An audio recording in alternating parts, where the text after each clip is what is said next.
نصلی ونصلی علی رسولہ الکریم اما بعد فاعوذ باللہ من الشیطان الرجیم بسم اللہ الرحمن الرحیم۔ آج ہم ان کا ذکر خیر کریں گے جو رحمت للعالمین ہیں، جن کو دو جہانوں کے لیے رحمت بنا کر بھیجا گیا۔ آج ہم ان کا ذکر خیر کریں گے جو وجہ تخلیق کائنات ہیں۔ آج ہم ان کا ذکر خیر کریں گے جن کو قرآن مجید میں یا ایہا المزمل یا ایہا المدثر کہا گیا۔ آج ہم ان کا ذکر خیر کریں گے جو امام الانبیاء ہیں۔ بالکل آج ہم حضور اکرم نور مجسم صلی اللہ علیہ وسلم کا ذکر خیر کریں گے۔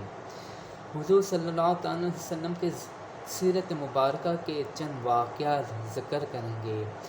حضور صلی اللہ علیہ وسلم کے ایک صحابی جو کہ بہت چھوٹے تھے، کتابوں میں ان کے دو نام آتے ہیں، کہیں پر آتا ہے کہ ان کا نام برا بن مالک تھا، کہیں پر طلحہ بن برا تھا۔ ان کی عمر مبارک بھی اسی طریقے سے الگ الگ بتائی گئی ہے، کہیں پر 12 سال کتاب میں آئی ہے، کچھ کتابوں میں 14 سال آئی ہے۔ حضور صلی اللہ علیہ وسلم کے پاس اکثر آ کر چمٹ جایا کرتے تھے اور کہتے تھے یا رسول اللہ مجھے کچھ کام بتائیے۔ حضور صلی اللہ علیہ وسلم بھی ان سے بڑی محبت کیا کرتے تھے۔ حضور صلی اللہ علیہ وسلم کبھی یہ کہتے کہ جاؤ یہ لے آؤ، جا ان صحابی کو بلا لاؤ۔ وہ کیونکہ چھوٹے تھے لیکن حضور صلی اللہ علیہ وسلم ان کی ایبسنس میں یعنی ان کی غیر موجودگی میں صحابہ کے درمیان ان کا بڑا ذکر کیا کرتے تھے، ان کی بڑی تعریف کیا کرتے تھے۔ ایک مرتبہ صحابہ کرام آپس میں بات کر رہے تھے تو کہتے ہیں کہ برا بن مالک تو کوئی بڑے کام نہیں کرتے ہیں، ان کو تو حضور چھوٹے چھوٹے کام دیتے ہیں، تو حضور ان کی تعریف اتنی کیوں کرتے ہیں؟ یہ بات جب حضور صلی اللہ علیہ وسلم کے کان مبارک تک پہنچی تو حضور صلی اللہ علیہ وسلم نے برا بن مالک کو بلایا اور صحابہ کے سامنے یہ کہا کہ اے برا بن مالک، میں اگر تمہیں ایک کام کہوں تو کرو گے؟ برا بن مالک نے فوراً ہی لبیک کہا۔ حضور نے کہا جاؤ اپنے والد کی گردن کاٹ کے لے آؤ۔ حضرت برا بن مالک نے جیسے ہی بات سنی فوراً ہی دوڑتے ہوئے گئے۔ حضرت علی رضی اللہ تعالیٰ عنہ، کتابوں میں آتا ہے کہ حضرت علی رضی اللہ تعالیٰ عنہ کے پاس تلوار لگی ہوئی تھی، انہوں نے تلوار نکالی اور جیسے ہی تلوار نکال کے دوڑتے ہوئے اپنے والد کی طرف چلے گئے۔ حضور صلی اللہ علیہ وسلم نے صحابہ سے کہا دیکھا یہ مجھ سے کتنی محبت کرتا ہے کہ میرے ایک حکم پر اس نے کوئی سوال نہ کیا، اپنے والد کی گردن الگ کرنے چلا گیا۔ جاؤ اسے روک لو، ایسا نہ ہو کہ وہ اپنے والد کی گردن الگ کر دے۔ پھر اللہ کے طرف سے ہوا یہ کہ برا بن مالک کچھ ہی دنوں میں بیمار پڑ گئے۔ حضور صلی اللہ علیہ وسلم ان کے گھر پہ دو مرتبہ دن میں تیمارداری کے لیے جایا کرتے تھے اور یہ معاملہ ہر روز کا تھا۔ ایک مرتبہ حضور صلی اللہ علیہ وسلم شام کے وقت جب تیمارداری کے لیے گئے تو ان کے سر پہ ہاتھ رکھا اور ان کے والد صاحب سے کہا، ان کے والد صاحب کے کان میں کچھ بات کہی۔ حضرت برا بن مالک یہ دیکھ رہے تھے، حضور نے ان کا ماتھا چوما اور چلے گئے۔ حضرت برا بن مالک کہتے ہیں اپنے والد صاحب سے کہ اے بابا یہ بتائیں کہ حضور کیا کہہ رہے تھے؟ ان کے بابا نے جواب دیا تیری والی بات نہ تھی۔ حضرت برا بن مالک نے جب ضد کی تو ان کے والد صاحب نے کہا کہ وہ کہنے لگے تھے کہ آج رات میں تمہارا وصال ہو جائے گا، اور یہ کہہ کر حضور رو پڑے۔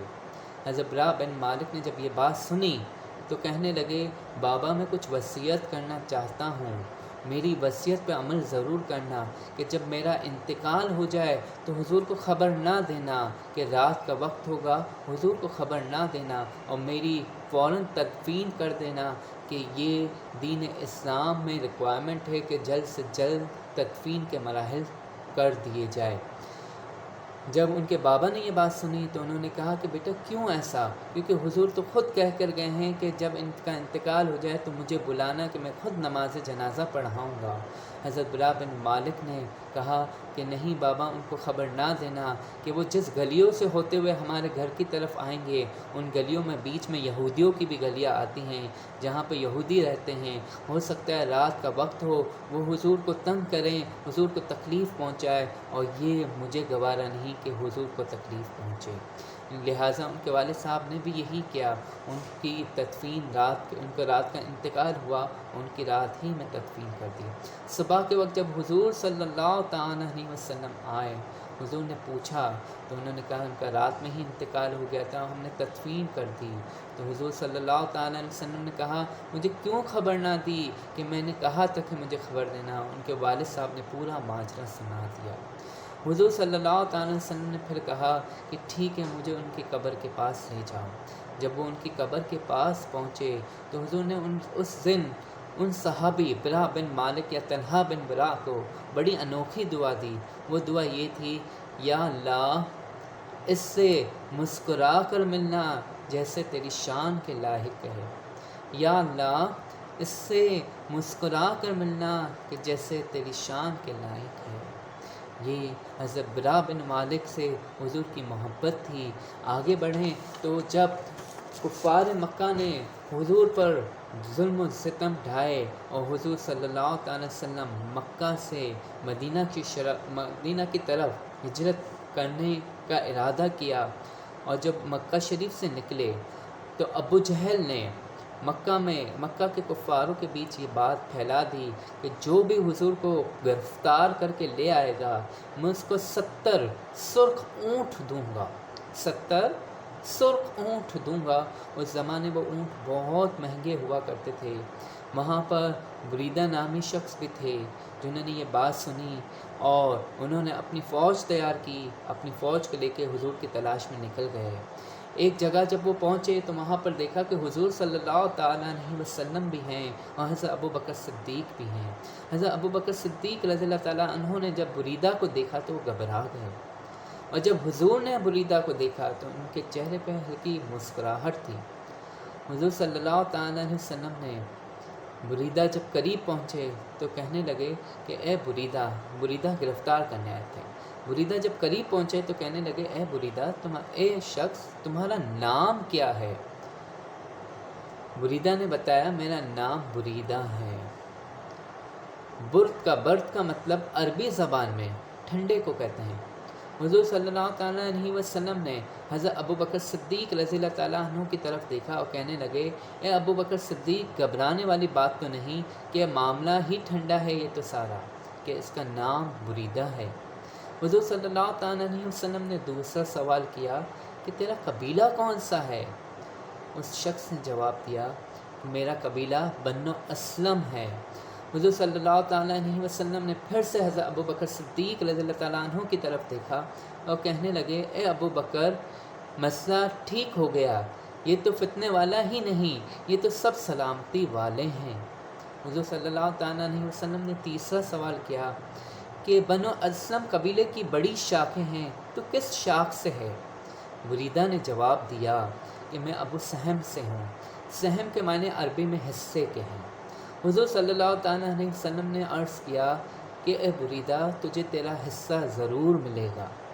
یہ سن کر بریدہ نے حضور صلی اللہ تعالیٰ علیہ وسلم سے سوال کیا آپ کا نام کیا ہے؟ حضور صلی اللہ تعالیٰ علیہ وسلم نے فرمایا میرا نام محمد الرسول اللہ صلی اللہ علیہ وسلم ہے، گویا کہ خاتم النبیین ہے، میں آخری نبی ہوں۔ جب بریدہ نے یہ بات سنی تو حضور صلی اللہ تعالیٰ علیہ وسلم سے کہا کہ مجھے میرا حصہ دے دیجئے، مجھے بھی کلمہ پڑھا دیجئے۔ اس طریقے سے حضور نے ان کو کلمہ پڑھایا۔ حضرت بریدہ رضی اللہ تعالیٰ عنہ نے دین اسلام قبول کر لیا۔ حضور صلی اللہ تعالیٰ علیہ وسلم صرف انسانوں کے لیے شفاعت نہیں کی بلکہ حضور صلی اللہ تعالیٰ علیہ وسلم جانوروں کو بھی دکھ کو ختم کر دیا کرتے تھے۔ ایک مرتبہ حضور صلی اللہ تعالیٰ علیہ وسلم حضرت تمیم داری رضی اللہ تعالیٰ عنہ کے ساتھ سفر کر رہے تھے۔ یہ روایت ابو داؤد شریف میں موجود ہے کہ ایک اونٹ آیا اور حضور صلی اللہ تعالیٰ علیہ وسلم کے قدم مبارک کو چوم کے حضور کے کان میں کچھ کہنے لگا۔ جب بات مکمل ہو گئی تو حضور نے اس اونٹ سے جواب دیا کہ اگر تو سچا ہے تو تیری مدد ضرور کی جائے گی، تجھے اس مشکل سے ضرور نکالا جائے گا۔ جس طرح حضور انسانوں کو مشکل سے نکالا کرتے ہیں اسی طریقے سے جانوروں کو بھی مشکل سے نکال دیا کرتے ہیں۔ اور اگر حضور نے آگے فرمایا اے اونٹ اگر تو جھوٹا ہے تو تجھے اس کی سزا دی جائے گی۔ اتنے میں اس اونٹ کے مالک آئے دوڑتے ہوئے اور کہنے لگے یا رسول اللہ یہ اونٹ کافی دنوں سے دوڑ رہا ہے، ہمارے قابو میں نہیں آ رہا، یہ آپ کے پاس آ کے کھڑا ہو گیا۔ تو حضور صلی اللہ علیہ وسلم نے کہا کہ اے لوگو، یہ اونٹ تمہاری شکایت کرتا ہے، کہتا ہے میں بوڑھا ہو چکا ہوں، اب یہ لوگ مجھے ذبح کرنا چاہتے ہیں کہ میری نسل سے کئی اونٹ پیدا ہوئے جس سے یہ فائدہ اٹھا رہے ہیں اور مجھ سے بھی انہوں نے کافی فائدہ اٹھایا ہے، تو کیا یہ بات ہے؟ ان لوگوں نے کہا کہ بالکل حق فرماتا ہے یہ اونٹ، کہ بالکل یہی بات ہے کہ اب ہم اس سے ذبح کرنا چاہتے ہیں کہ یہ بوڑھا ہو گیا۔ حضور نے کہا کہ یہ نہ کرو کہ تم نے اس سے اتنا کام لیا ہے کہ یہ تمہاری شکایت کرتا ہے۔ جب حضور نے یہ بات کہی تو انہوں نے کہا ٹھیک ہے یا رسول اللہ، آپ جیسا کہیں گے ہم ویسا کریں گے۔ حضور نے کہا نہیں، یہ تم اونٹ مجھے بیچ دو، میں اس اونٹ کو خریدنا چاہتا ہوں۔ حضور نے وہ اونٹ خریدا اور اس اونٹ سے کہا کہ جا اب تو آزاد ہے، تجھے جو چاہتا ہے تو کر لے۔ اس اونٹ نے حضور صلی اللہ تعالیٰ علیہ وسلم کے سامنے 4 دعائیں کہی اور حضور نے 3 دعاؤں پر آمین کہا اور چوتھی دعا پہ حضور صلی اللہ تعالیٰ علیہ وسلم کی آنکھوں میں آنسو آ گئے۔ پہلی دعا یہ تھی اللہ آپ کو میری طرف سے اور اسلام کی طرف سے اور قرآن کی طرف سے بہترین صلاح عطا فرمائے۔ حضور نے جیسے ہی یہ دعا سنی حضور نے آمین کہا۔ دوسری دعا اس اونٹ نے یہ دی جس طرح آپ نے میرا خوف دور کیا ہے، میں دعا کرتا ہوں قیامت میں اللہ آپ کی امت کا خوف دور کر دے۔ حضور نے اس پر بھی آمین کہا۔ تیسری دعا اس اونٹ نے یہ کہی جس طرح آج آپ نے میرا خون بچایا ہے، میں دعا کرتا ہوں رب تیری امت کا خون محفوظ کرے۔ حضور نے اس پر بھی آمین کہا۔ لیکن جب چوتھی دعا کی تو حضور کی آنکھوں سے آنسو جاری ہو گئے۔ حضور صلی اللہ علیہ وسلم کو چوتھی دعا اس اونٹ نے یہ کہی کہ آپ کی امت لڑے نہ، یعنی نہ لڑے، جنگ و جدال نہ کرے، آپس میں نہ لڑے، مل جل کر رہے۔ کہ حضور کے آنکھوں میں آنسو آ گئے۔ حضور نے کہا کہ یہ دعا میں نے اللہ سے کی تھی، تو اللہ تعالیٰ نے فرمایا کہ اے نبی تم یہ دعا نہ کرو۔ آج یہی وجہ ہے کہ ہم آپس میں فرقوں میں ٹوٹ چکے ہیں، ہم ایک نہیں ہو پا رہے ہیں، کہ ہم دعا کرتے ہیں کہ یا اللہ ہمیں ایک کر دے، ہمیں ان ٹکڑوں سے باہر نکال دے، یا اللہ ہماری مدد فرما۔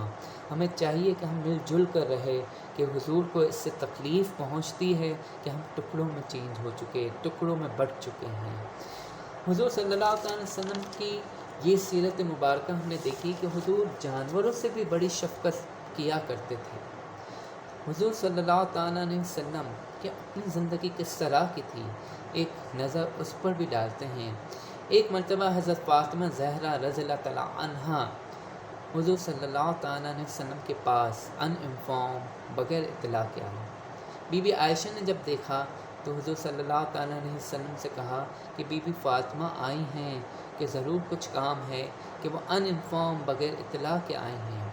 حضور صلی اللہ تعالیٰ علیہ وسلم نے جب بی بی فاطمہ کو قریب بلایا تو کہنے لگے اے فاطمہ خیریت ہے؟ تو بی بی فاطمہ نے اپنے دوپٹے کے پلوں میں کچھ باندھا ہوا تھا۔ آج عورتیں، ہمارے گھر کی عورتیں دوپٹے کے پلوں میں ایک خاص سونا چاندی اس طرح کی چیزیں جو امپورٹنٹ ہو، پیسے ہوں، وہ باندھتی ہیں۔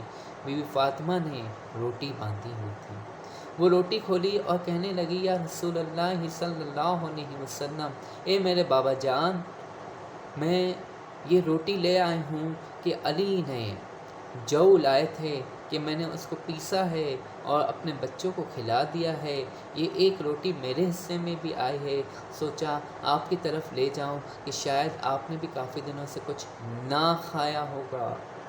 دیکھیں حضور صلی اللہ تعالیٰ علیہ وسلم اگر چاہتے تو احد پہاڑ سونا بن کے چلتا۔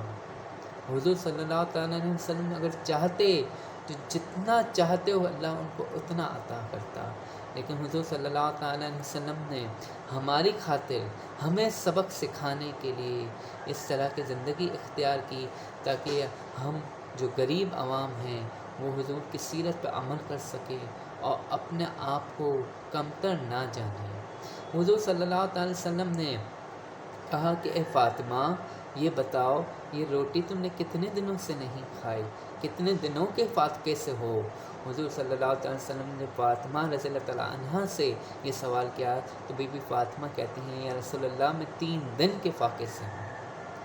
حضور نے جب یہ بات سنی تو بی بی فاطمہ سے کہنے لگے اے فاطمہ میں 5 دن کے فاقے سے ہوں۔